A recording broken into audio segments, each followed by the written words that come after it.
Aqui no canal do Bispo Bira, no YouTube, você encontra um conteúdo exclusivo para alimentar a sua fé.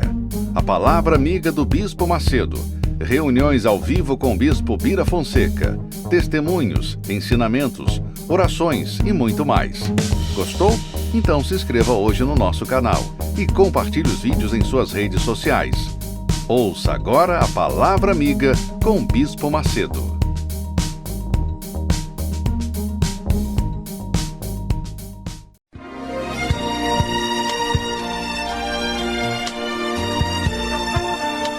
No momento em que a humanidade sofre por tanto desamor, pela fome, pelas guerras, os tóxicos alimentando a violência em nossa cidade, esta emissora traz até você momentos de amor, paz e alegria, através de um programa feito com carinho para o seu coração.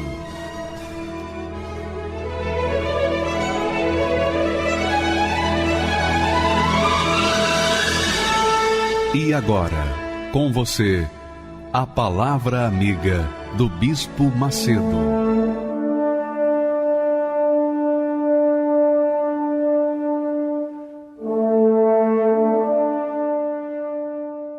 Olá, meus amigos, que Deus abençoe a todos abundantemente no nome do Senhor Jesus. Você que crê, você tem o direito de ser abençoado. Agora, por que eu creio e não tenho sido abençoado? Essa é a pergunta. Por que eu tenho crido e não tenho sido abençoado? Eu queria que você observasse a lei principal de Deus. Deus instituiu a lei, a sua lei para o povo de Israel, para que ele pudesse ser uma nação. O primeiro grande mandamento, nós temos falado, é: amarás o Senhor teu Deus de todo o teu coração, de toda a tua alma, com todos os teus pensamentos. Amarás o Senhor teu Deus, é o primeiro grande mandamento. E o segundo, semelhante a este, é amar o próximo. Então nós já vimos também que esse amor, esse amar, essa dedicação de amor, não é um amor como o amor humano, que a pessoa sente um pelo outro, nada disso. O que trata esse amor diz respeito a dar, diz respeito a ser fiel, leal a ele, cumprindo a sua vontade, cumprindo a sua palavra. Ora, quando nós tratamos de amor entre nós e Deus, quando Deus trata, melhor dizendo, amor que ele requer de nós, esse amor envolve o dar, é a oferta, são os dízimos, as primícias que Deus requer de nós. Aí a pessoa diz assim: mas o bispo, francamente, o senhor sabe que Deus não precisa de dinheiro. Então como é que a Bíblia fala em dar, ofertas, dízimos? Como é que pode? Se Deus é dono de tudo, do ouro, da prata, para que ele pede da gente, que já tem tão pouco, os dízimos e as ofertas?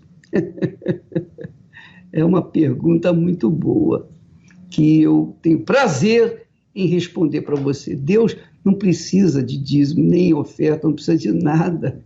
Ele não precisa de mim, nem de você, não precisa de ninguém. Ele é Deus. Com você ou sem você, ele é Deus. Comigo ou semigo, ele é Deus. Ele não precisa de nada. Porém, Deus instituiu uma lei, a lei do dar e receber. Porque ele mesmo iria fazer isso quando enviou o Senhor Jesus para nos salvar.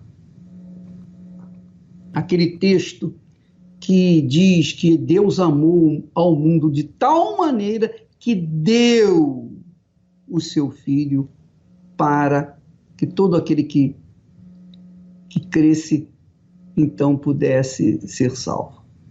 Então, minha amiga, Deus instituiu as ofertas, os dízimos, o dar, porque Ele mesmo viria fazer isso. E Ele tem feito isso. Ele nos tem dado o melhor dele. O melhor. Então, porque Ele é assim, o caráter dele é o caráter de dar, Ele também colocou naqueles que creem nele o mesmo proceder, o mesmo comportamento, o mesmo sentimento. Então, quando uma pessoa vive uma vida irrisória, ela crê em Deus, mas a sua vida não condiz com a sua crença, é porque ela não entregou a sua vida para Ele. Ela crê como os demônios, e o diabo também crê em Deus. Eles creem, mas não deixam de ser demônios, não deixam de ir para o inferno, não deixam de ser condenados. Então, nós temos o direito, o privilégio, o poder, a autoridade de crer em Deus de acordo com Deus, de acordo com a sua vontade, oferecendo a nossa vida. Então, a nossa vida no altar é uma oferta que Deus avalia pelo nosso sentimento. A nossa oferta, a nossa entrega no altar reflete o que está dentro de nós. Então, muitas pessoas fazem meia boca, creem de meia boca, porque essas pessoas dão uma parte de si mesmo para Deus. Mas lá fora, elas vivem a vida de acordo com a vontade delas. Elas não entregam a vida para Deus. Então, são pessoas que na igreja têm um comportamento, fora da igreja elas têm outro comportamento.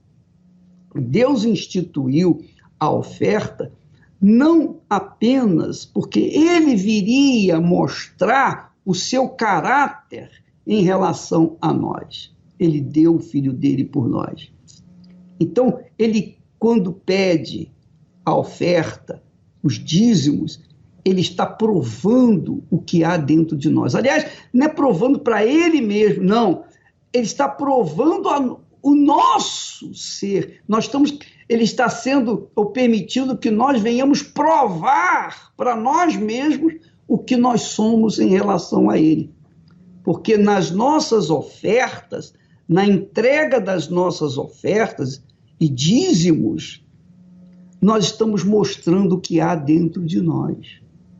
Por exemplo, eu lembro que antigamente eu era dizimista e eu dava o dízimo depois que eu pagava as minhas contas todas, aí eu devolvia os meus dízimos.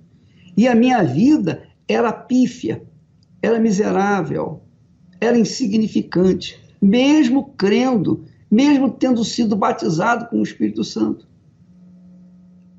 Mas a minha vida econômica, a minha vida pessoal, era um caos. Quando eu aprendi pelo Espírito Santo que as primícias são os primeiros frutos, primeiro eu tenho que, do que eu ganhar, do que eu colher, eu tenho que tirar os primeiros frutos, que são os primeiros, são melhor para Deus, como era antigamente. Antigamente os dízimos eram trazidos em forma de frutos, os melhores frutos, primeiros frutos, os 10% dos primeiros frutos, que são os primeiros frutos, eram trazidos até o tabernáculo e depois até o templo. Isso aconteceu desde a época de Moisés. Mas antes de Moisés, muitos e muitos anos antes de Moisés, centenas de anos antes de Moisés, veio Abraão, que não tinha lei, que não tinha recebido a lei. O relacionamento de Abraão com Deus era, digamos assim, perfeito. Porque ele, Abraão, que não tinha a lei e os 10 mandamentos, não tinha nenhuma obrigação, ele não sabia de nada, mas ele foi fiel nos dízimos.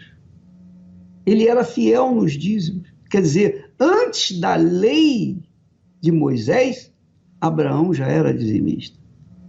Depois veio a lei e Deus falou através do profeta Malaquias. Nós vamos ler agora o texto. Ele mesmo disse, o próprio Deus falando: roubará o homem a Deus?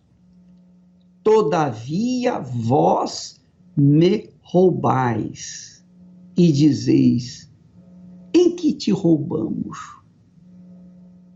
Nos dízimos e nas ofertas. Com maldição sois amaldiçoados, porque a mim me roubais. Sim, toda esta nação. Então você vê que as nações têm prejuízos enormes, extraordinários. Gastam o dinheiro, os impostos, com coisas que não deveriam gastar. Os povos vivem com um problema sério de fome, normalmente. Mais de 10% passa fome neste mundo. Mas o mundo é perfeito. Ele foi criado perfeito. Não é perfeito agora, mas ele foi criado perfeito. Deus deu tudo para o mundo. Antes de trazer o homem ao mundo, ele fez um jardim. Ele deu tudo o que nós precisamos. Frutas, o sol, a lua para iluminar a noite, o sol para iluminar o dia, o ar que nós respiramos, tudo é dado por Deus. Então, quando ele dá tudo para nós, ele mostra que ele é o único Senhor. E quando ele pede os dízimos e as ofertas, ele está apenas querendo que nós provemos para nós mesmos e para ele que nós o amamos. Porque o dar, a palavra dar, amar, quando Deus fala amarás o Senhor teu Deus de todo o teu coração, etc., esse amar aí, esse amor aí, ele envolve uma palavra hebraica, uma raiz que traduz no dar. No dar. Tanto é que em João 3,16, está escrito: Deus amou o mundo de tal maneira que deu o seu Filho para que todo aquele que nele crê não pereça, mas tenha a vida eterna. Quer dizer, Deus amou de tal forma que deu. Quer dizer, há uma ligação entre amar e dar. Então, quando Deus cobra os dízimos, as primícias e as ofertas, pede os dízimos, as primícias são uma obrigação da gente, que é a obrigação que nós temos para com ele, honrá-lo, considerá-lo como nosso primeiro na nossa vida. Então, por isso, ele exige as primícias. Se ele é o primeiro em minha vida, então as primícias da minha renda, da minha vida, tem que ser dele. E fazendo isso, eu estou honrando-o, eu estou considerando-o na minha vida como meu Senhor. Ele é Senhor e eu sou servo.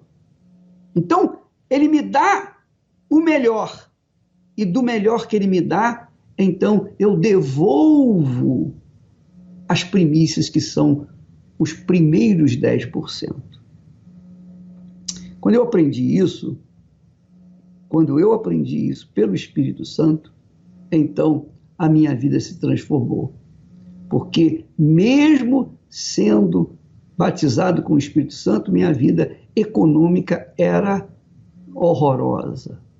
Eu vendia o almoço para comer o jantar, mais ou menos isso. Mas Deus me honrou quando ele me revelou que não é, o dízimo são 10%, mas são os primeiros 10%. Os primeiros 10%. Em outras palavras, não adiantava eu pegar os primeiros 10% e me servir e pagar as minhas contas e pegar os 90% restantes e colocar na igreja, não serviria, não é dízimo, Deus não aceita. Dízimos são os primeiros 10%, as primícias, os primeiros frutos. Então você pode pegar os primeiros frutos e gastar consigo ou com sua família e pegar os 90% restantes e colocar no altar, Deus não aceita. Você vai continuar sendo ladrão ou ladra diante de Deus. E, portanto, amaldiçoada ou amaldiçoado. Não é ele que amaldiçoa, não.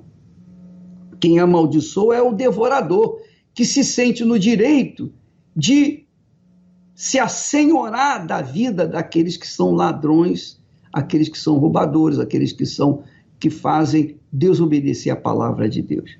Então Deus não pune ninguém por não ser dizimista. Não, ele não vai te punir por você não ser dizimista, não, de forma nenhuma. Mas o devorador vai consumir toda a sua renda. Ele vai destruir tudo que você tem.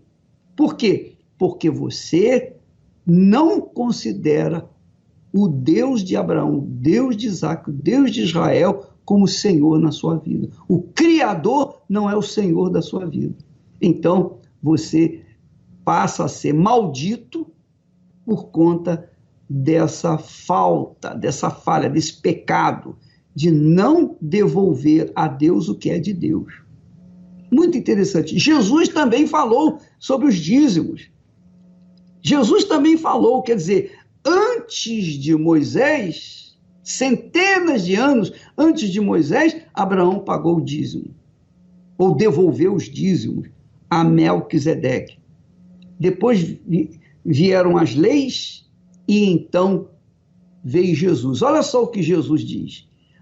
Olha só o que Jesus fala. Ele diz assim para os fariseus, os hipócritas, os escribas, os que conheciam a Bíblia, os que copiavam a Bíblia. Ele diz assim: ai de vós, escribas e fariseus hipócritas, pois que dizimais, quer dizer, dais o dízimo da hortelã, do endro e do cominho, mas desprezais o mais importante da lei, que é o juízo, a misericórdia e a fé. Deveis fazer, porém, estas coisas, quer dizer, você deve guardar os princípios mais importantes da lei, que são o juízo, a misericórdia e a fé, mas não omitir aquelas, quer dizer, fazer o dízimo ou dizimar a hortelã, o endro e o cominho. Você, lendo, entende isso perfeitamente. Ai de vós, escribas e fariseus hipócritas, porque dizimais a hortelã, o endro e o cominho, mas desprezam o mais importante da lei, que é o juízo, misericórdia e a fé. E então Jesus conclui esse pensamento dizendo: deveis, porém, fazer estas coisas, quer dizer, juízo, misericórdia e a fé, sem omitir aquelas que são os dízimos da hortelã, do endro, do cominho. Então, amiga e amigo, é claro que isso aí é uma obrigação de cada um de nós. Nós temos obrigação disso. Mas se nós não quisermos cumprir essa obrigação, veja lá em Malaquias, como ele diz aí, Deus falou: roubará o homem a Deus? Todavia vós me roubais, e dizeis: em que te roubamos? Nos dízimos e nas ofertas. Com maldição sois amaldiçoados, porque a mim me roubais. Então você que está nos assistindo nesse momento, presta atenção. Deus não pune ninguém, não vai penalizar você por ser ladrão ou ladra. Não, ele não pune ninguém. Ele só vai punir depois de julgamento. Primeiro ele julga, depois ele pune. Depois ele faz o juízo. Então, no quesito, esse quesito aí que nós temos na tela, Malaquias 3, 8 e 9, que você lê aí com clareza, Deus diz: com maldição sois amaldiçoados, porque a mim me roubais. Então a pessoa é amaldiçoada porque rouba a Deus. Porque quando ela rouba a Deus, ela está dando ao diabo. Ela está virando as costas para Deus e colocando-se de frente, sujeitando-se ao diabo. Então, por causa disso, porque ela rouba a Deus, quer dizer, ela não obedece à palavra de Deus, então ela obedece à palavra do diabo. Lembra que Jesus falou que não existem, ninguém pode servir a dois senhores? Ninguém pode servir a dois senhores, ou haverá de servir a Deus ou a Mamon? Não pode servir a dois ao mesmo tempo, simultaneamente. Então, quando a pessoa rouba a Deus, ela está fazendo o que o diabo gosta, quer dizer, ela está obedecendo ao diabo, quer dizer, mostrando que o diabo é o senhor dela. Por isso ela é amaldiçoada. Agora, quando ela é fiel a Deus, nos dízimos e nas ofertas, então ela mostra para o diabo que ela serve a Deus. E o diabo não tem direito de tocar na vida dela, na vida econômica dela. Por quê? Porque ela serve ao Senhor Deus de Abraão, de Isaac, de Israel, ao Deus de Abraão. Ela serve ao Senhor Jesus Cristo. Então ela tem o direito de viver uma vida regalada, abençoada. Por quê? Porque ela é fiel dizimista. As primícias são do seu Senhor, que é o Senhor Deus. É óbvio que quando ela não faz isso, quando ela não obedece à palavra de Deus, ela vai então obedecer à palavra do diabo. Das duas, uma. Você é serva de Deus ou do diabo. Eu sou servo de Deus ou do diabo. Aquele a quem eu sirvo me abençoa ou me amaldiçoa. Se eu sou abençoado, é porque eu sirvo o Deus da bênção, o Todo-Poderoso, o grande, o Criador, Senhor dos céus e da terra. Então eu sou obrigatoriamente abençoado porque eu sirvo o Senhor da glória. Agora, quem não serve vai colher a maldição. Está aí. Não tem esse negócio de mais, menos, menos. Ou é ou não é, ou você não é, sim, sim, não, não. E se você não é fiel a Deus, você vai ser fiel ao diabo. Se você não é fiel ao diabo, você é fiel a Deus. É assim que funciona. Dai e ser-vos-á dado. É dando que se recebe. Mas o procedimento, o comportamento que nós temos em relação à palavra de Deus, quando nós damos, quando nós entregamos, quando nós dedicamos a nossa vida ao Altíssimo, então nós temos o direito, o privilégio de sermos servidos pelo Altíssimo com o melhor que Ele tem. Ele nos serve com o melhor que Ele tem.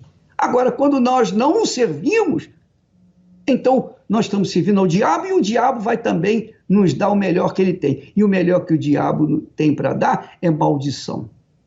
E por isso, muitas pessoas têm sido amaldiçoadas. Esse testemunho, o testemunho desta senhora, é muito elucidativo, porque mostra que ela, ainda que conhecesse a palavra, mas na igreja evangélica que ela frequentava, ela não sabia, não tinha conhecimento dos dízimos. Ela não tinha conhecimento. E nós vamos ver por que a vida dela era uma lástima.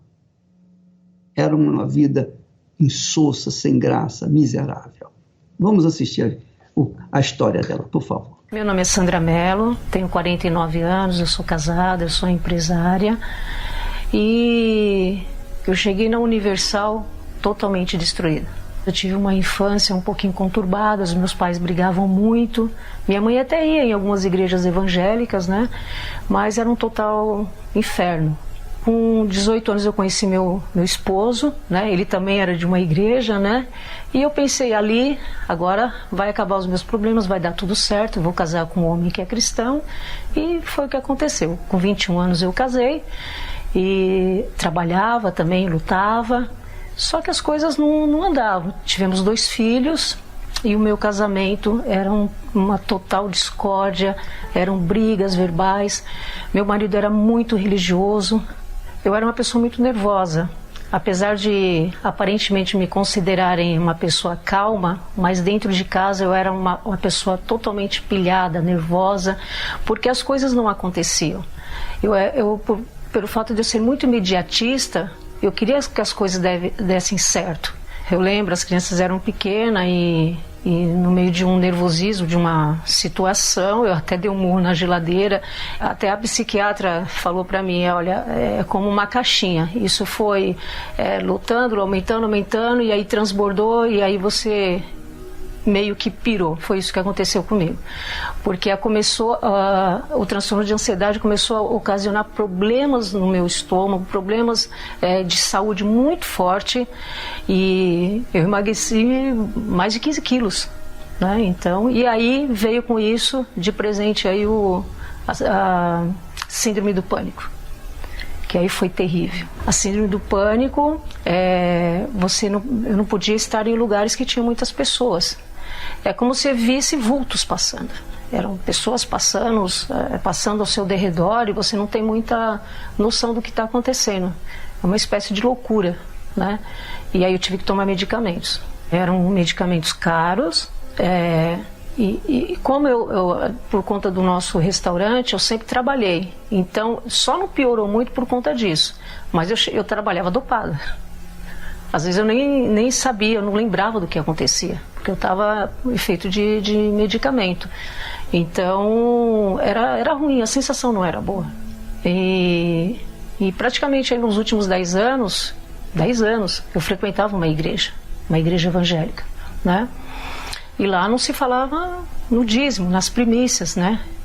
E tinha alguns costumes que eu achava um pouco estranho. A gente tinha um pouco de conhecimento da palavra, mas, por exemplo, lá se podia beber bebida alcoólica. Ou seja, você não podia usar uma calça comprida, não podia cortar os cabelos, mas podia beber, né? Mas, enfim, o que eu procurava não acontecia. Eu cheguei a ler 2 vezes a Bíblia, procurando Deus, né? E na hora dos cultos, né? A gente tinha toda uma emoção. Te fazia chorar, te fazia ficar feliz. E depois nada mudava, né? A situação era a mesma. O que eu percebo hoje, né? Não existia fé inteligente. Isso é a verdade. O meu esposo, como todo religioso, ele frequentava assiduamente as reuniões. E isso impunha para nós também fazermos, tanto eu como os filhos. Ele participava, ele era um músico oficializado de uma orquestra. Aliás, ele sempre foi um músico muito dedicado. Mas ele começou a ver que não tinha resultado. Os filhos começaram a crescer, serem adolescentes, e parece que a visão dele abriu. E ele começou a assistir as programações da Universal.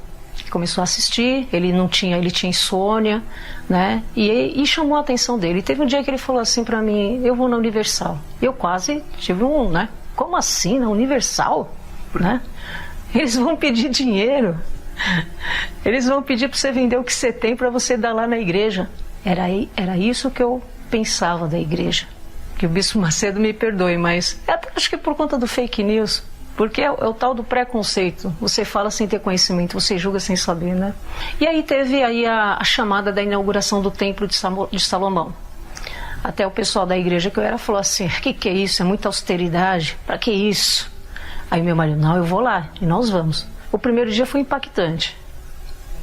E realmente eu posso dizer que naquele dia caiu tudo por terra. Porque eu vi que ali tinha a palavra de Deus, ali tinha Deus, e tudo tinha um sentido, né? Eu comecei a entender, reunião após reunião. E teve um detalhe, eu já cheguei com síndrome de pânico, transtorno de ansiedade, quando eu comecei a visitar o Templo de Salomão. Porque foi quando, logo depois, um pouco, a minha filha casou e o meu filho foi estudar fora do país. Como eu já estava com problemas no casamento, eu me vi sem ninguém. Então, eu fui totalmente doente eu cheguei doente no Templo de Salomão. E muito interessante que no início dessas reuniões, eu pedi ajuda para uma levita.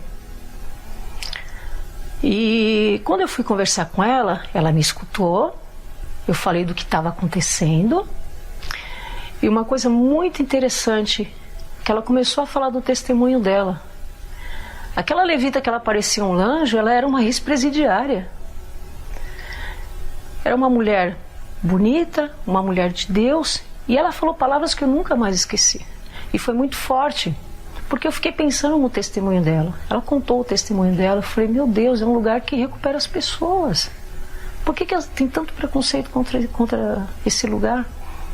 E foi, a partir daí, o meu marido falou para mim, eu não sei você, mas aqui é o meu lugar. Eu falei, eu tô com você. E quando eu tinha lá em posição de mão, eu lembro que o bispo foi, e ele falou a palavra que eu sempre, a frase que eu sempre falava, que haja cura e que haja a vida de Jesus na sua vida. Eu falei, é Deus que está aqui. E aí eu decidi, eu fui na outra consulta na psiquiatria, e eu expliquei para ela que eu estava procurando Deus, eu tinha encontrado, e eu não ia mais tomar medicamento. Ela falou, dona Sandra, não é assim, a senhora precisa, tem todo um processo, vai largando devagar. Eu falei, não, doutora, eu não vou mais tomar. Aí ela falou assim para mim, eu vou fazer o seguinte, eu vou deixar uma receita aqui sem data para a senhora. A senhora vai ficar com essa receita. Essa receita eu tenho ela em casa como um troféu, é o meu testemunho. Eu não voltei mais lá, com todo respeito à medicina, né? E uma coisa interessante foi que eu tomei a decisão. Tomei a decisão pela fé. Eu estava aprendendo sobre a fé inteligente, falei, não vou mais tomar remédio. E comecei a praticar a palavra. Participando, praticando, houve libertação. E o mais interessante, que aonde eu estava, eu achava que eu tinha o Espírito Santo. Porque lá falava em línguas. E foi quando eu vi, peraí, no ensinamento o bispo falou, para você saber que você tem o Espírito Santo, você deve fazer a seguinte pergunta, você tem o fruto do Espírito Santo? Não tinha nada. Não tinha nada. Então eu fui buscar. Eu percebi que várias atitudes, costumes, maneiras estavam totalmente erradas. Eu tinha que deixar tudo isso de lado. E a primeira decisão que eu tomei, que foi muito assim difícil, foi ter que batizar nas águas de novo. Porque eu vi que realmente eu não era de Deus, eu tinha que nascer de novo. Teria que ter um novo nascimento na minha vida. Então, tudo aquilo que eu aprendi, né, tudo aquilo que vinha e não tinha resultado, eu tinha que aprender tudo de novo. E nas minhas orações eu falava assim, Senhor, sem o Teu Espírito Santo eu não vou conseguir continuar. Porque eu preciso do Teu fôlego. Eu preciso da vida de Jesus na minha vida.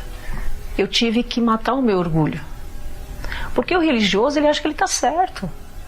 Ah, pra quê? Você já vai... O religioso, ele vai na igreja, ele lê a Bíblia, ele faz lá o seu culto, achou que deu a oferta para Deus e tá tudo certo. Mas não tinha...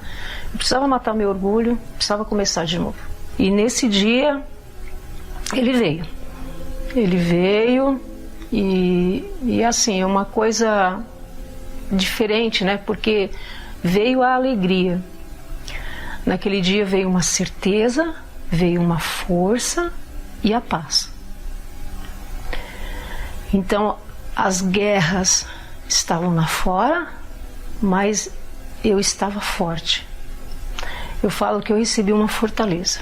Eu saí de lá totalmente diferente.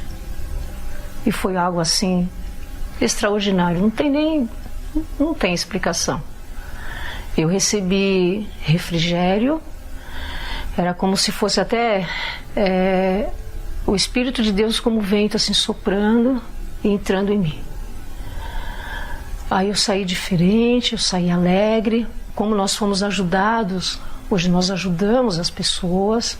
Até a funcionária outro dia falou, né? Você precisa tomar mais café, que você não está mais acelerada, tá? Mais cafeína aí. Falei, não, agora eu estou tranquila, equilibrada. E eu vejo as pessoas como almas, né? Então a gente tem que ter muito cuidado em tratá-las, ainda mais no nosso trabalho e tudo mais. Eu falo assim, se não fosse o conhecimento da fé inteligente, a prática, a ajuda que nós tivemos neste lugar, duas coisas, eu estaria louca, eu já estaria morta. Porque era dali para a destruição. O Espírito Santo é o fôlego de vida de Deus. Isso é que eu entendo. E sem ele, sem esse fôlego, sem Deus na nossa vida, nesse mundo que a gente está hoje, a gente não consegue. Porque as guerras, elas continuam, os problemas continuam, mas é uma transformação que vem. É uma coisa que você começa a ter a mente de Deus. Você começa a pensar como Deus. Você começa a agir como Deus. Através da sua palavra, através de estar, lógico, se alimentando sempre, participando das reuniões. O Espírito Santo é tudo para mim. Tudo, tudo. Se você quer ganhar,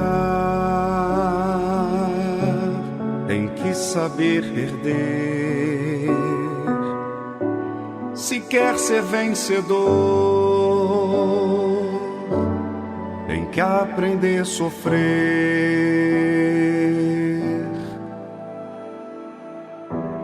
O caminho é estreito que te conduz para a vida, mas a porta larga não te traz prazer.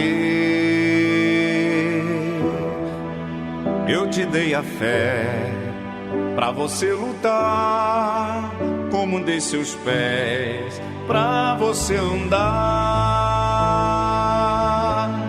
E quem não quer ouvir não tem direito de falar. Se você quer pedir, primeiro tem que dar.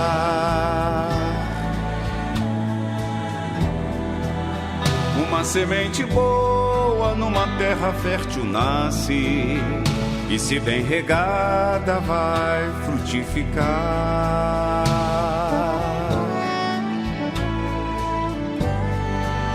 E quem quer perdão tem que perdoar. Quem quer ser amado, aprenda a amar. Eu sou que sou o autor da vida.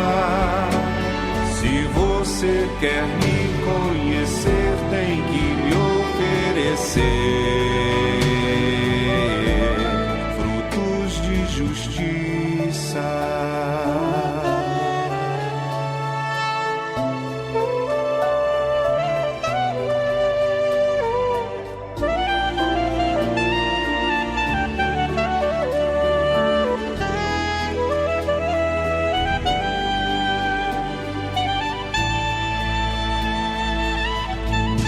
E quem não quer ouvir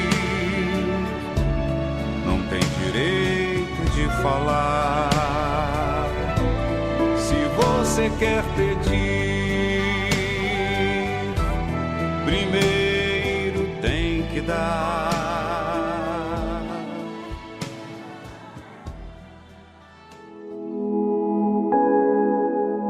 Todos os dias, em alguma parte deste país, milhares de pessoas acompanham esta programação. Eu peço que o Senhor abençoe esta água, para que quando essa criatura beber dela, ela seja literalmente curada, Espírito Santo, desde o alto da cabeça à planta dos pés. E todos os que creem, digam amém e bebam da água agora. Graças a Deus.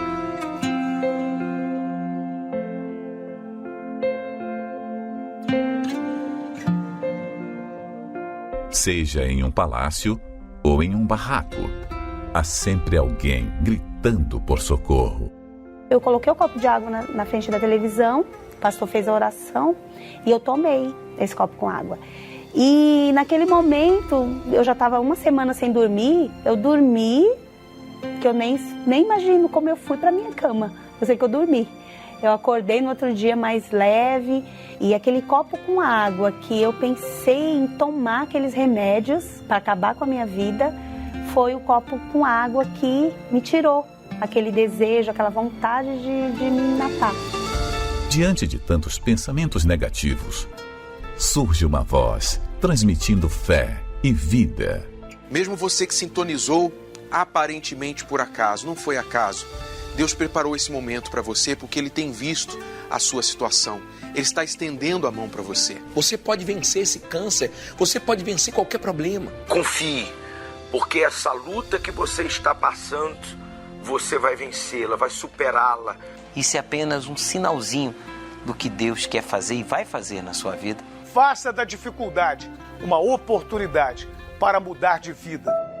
Precisamos da sua ajuda para que, através dessas antenas, cheguemos a tempo de salvar mais uma vida. Agora mesmo desista, abaixe a arma.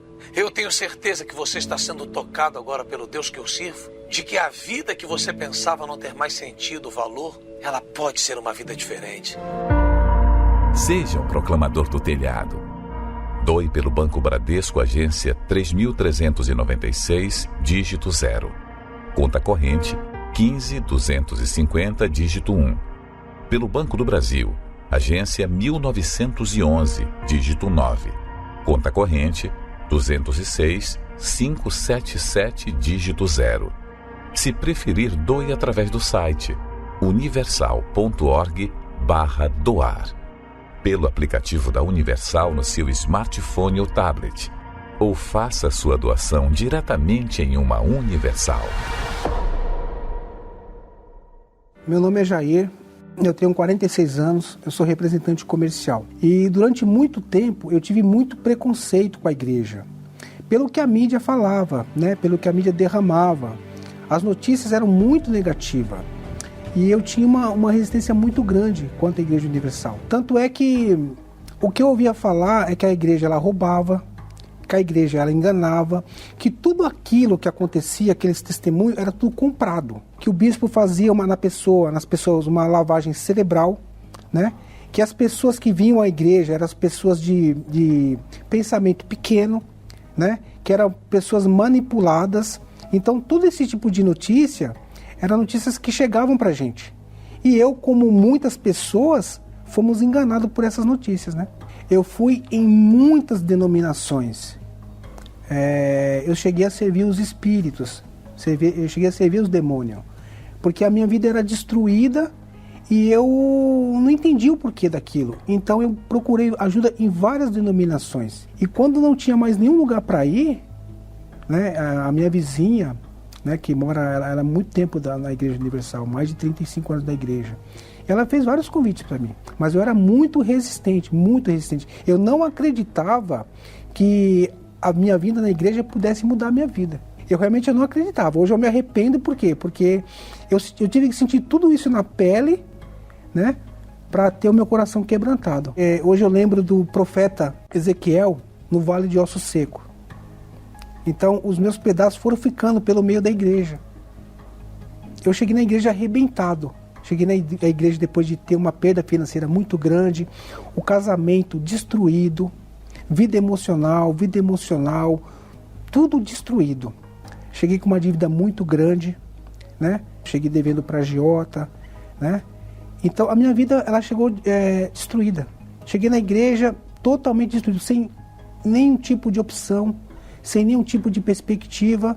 Após tentar o suicídio por 2 vezes, foi um negócio muito engraçado, porque eu estava tão para baixo aquele dia, que eu sentei na cadeira da igreja, e eu comecei a olhar para cima. Eu sempre gostei muito de arquitetura, eu achava a arquitetura muito bonita. Eu comecei, por uns 15 minutos eu não consegui prestar atenção na reunião. Mas quando eu me dei conta, eu vi que o lugar ali era um lugar diferente. Eu fui muito bem acolhido na igreja. E em um determinado momento da reunião, quando o bispo estava falando, parecia que ele estava falando da minha vida, por tudo que eu estava passando. Mas eu nunca tinha visto o bispo, nunca tinha tido contato com ele, nada. E o que ele estava falando, o que ele estava relatando ali, era o que estava acontecendo comigo. Mas ele falou da entrega. E eu lembro que naquele dia mesmo, aquela palavra ela ficou em mim. Eu continuei vindo na igreja, mas aquela semente ela estava plantada. E ali eu peguei firme. Daquele momento em diante, ali o Espírito Santo já começou a trabalhar na minha vida. Eu tinha vontade de morrer, tanto é que eu tentei o suicídio 2 vezes. E aquelas palavras, ela foi despertando em mim um desejo de viver, um desejo de lutar. Aquelas palavras que o bispo proferiu, né? E ele falou para assim, como se estivesse falando para mim: rapaz, sua vida tem jeito. Deus quer mudar essa situação. Deus quer mudar a sua vida. Deus não quer fazer uma melhora na sua vida. Deus quer te dar uma transformação. Ele quer te dar uma vida nova. E ele disse assim: você tem que pegar essa sua vida e depositar ela aqui no altar. Deposita ela no altar. Coloca a sua vida na mão de Deus. Ele vai te dar uma vida nova. Aquelas palavras do bispo rasgou a minha alma. Ela rasgou a minha alma. Daquele dia em diante, eu nunca mais deixei de vir na igreja. Tinha ouvido falar no Espírito Santo, mas eu não sabia o que era o Espírito Santo. Muitas pessoas falavam: você tem que ter o Espírito Santo, você tem que ter o Espírito Santo, mas eu não sabia o que era o Espírito Santo. A minha vida já estava começando a melhorar. Eu já passei a dormir melhor que eu não dormia, eu tinha que tomar remédio para dormir, né? Então, eu estava melhor, mas me faltava alguma coisa ainda. E aí foi quando eu intensifiquei a busca pelo Espírito Santo. E foi depois de um jejum de Daniel, e foi numa sexta-feira que eu recebi o Espírito Santo. É uma coisa que não dá para você descrever o Espírito Santo. Não dá para você descrever. É só você recebendo mesmo para você ver. É uma alegria muito grande, é uma paz muito grande, é uma vontade de você propagar o Evangelho, né? É uma felicidade muito grande o Espírito Santo. Hoje o Espírito Santo, ele guia a minha vida. Hoje eu não faço nada sem antes perguntar para o Espírito Santo se ele concorda com aquilo ou não. Deus me tirou da lama, do fundo do poço. Se o poço tem fundo, se além do fundo do poço tem algum lugar abaixo disso, é onde eu me encontrava. Ele restaurou a minha vida emocional, minha vida espiritual, o meu casamento. Hoje o meu casamento é uma bênção. Eu sou um profissional que trabalho há 32 anos no mesmo ramo e não conseguia vencer. Mas depois que eu recebi o Espírito de Deus, ele me deu direção. A minha vida financeira hoje, ela é uma outra vida, é uma vida transformada. Hoje eu como o que eu quero, hoje eu passeio com a minha família, eu tenho uma vida familiar abençoada, eu tenho um lar abençoado, a minha casa, cada pedacinho da minha casa é um pedacinho do céu. Então hoje eu tenho a minha vida transformada. E me arrependo de não ter dado ouvido a quem Deus enviou para me chamar. Porque não foi um só convite que eu recebi, foram vários convites da minha vizinha, através da programação de TV, mas eu me arrependo de não ter vindo antes. Se eu tivesse vindo antes, eu tinha sido poupado de muito sofrimento que eu passei. Eu convido a você que você não ceda às notícias que você tem ouvido sobre a Igreja Universal. Porque eles dizem que a Igreja Universal rouba, que a Igreja Universal engana, que a Igreja Universal manipula. Mas quando eu cheguei na igreja, eu não tinha nada para a igreja me tomar. Eu cheguei sem nada, eu cheguei devendo. Eu cheguei com o carro caindo aos pedaços. Eu cheguei com a minha vida aos pedaços, com o meu casamento destruído. O que a igreja tinha para me tomar? A igreja não tinha nada para me tomar, muito pelo contrário. Aqui eu encontrei paz. Aqui eu encontrei a plena felicidade. Aqui eu tive um encontro com Deus. Aqui eu recebi o Espírito de Deus. E é Ele que guia a minha vida hoje. Pois é, minha amiga e meu amigo, essa é a realidade. Se Deus é grande como nós cremos, se Ele é perfeito como nós cremos, então isso tem que acontecer na sua vida tem que ser abençoada. A sua vida tem que refletir a glória dele nesse mundo. É o que eu clamei, pedi e Deus fez. Então, Deus quer fazer o mesmo na sua vida. Agora, é claro, você não vai ter nada de Deus se você não entregar a sua vida para Ele. Sua vida está um caco, você não tem mais jeito. Sua vida está totalmente destruída. Mas, se você entrega toda essa destruição, se você coloca toda a destruição no altar, Deus vai mudar essa situação. Ele vai transformar essa situação. Porque Ele não conserta, Ele faz novas todas as coisas. E Ele quer fazer você ter uma vida nova. Nós vamos entrar em oração agora e eu espero que você, com um copo com água aí nesse momento, participe dessa oração e seja curada, liberta, seja abençoada através dessa oração como sintoma da presença de Deus. Você vai ver como Deus age. Um copo com água, um simples copo com água. E depois você vai beber, você vai ver o que vai acontecer. Deus abençoe e vamos entrar em oração. Elevo os meus olhos para os montes, de onde me virá o socorro? O meu socorro vem do meu Senhor, que criou os céus e a terra. Não deixará que o teu pé vacile. O Senhor é quem te guarda. Não dormirá o guarda de Israel, pois ele é o teu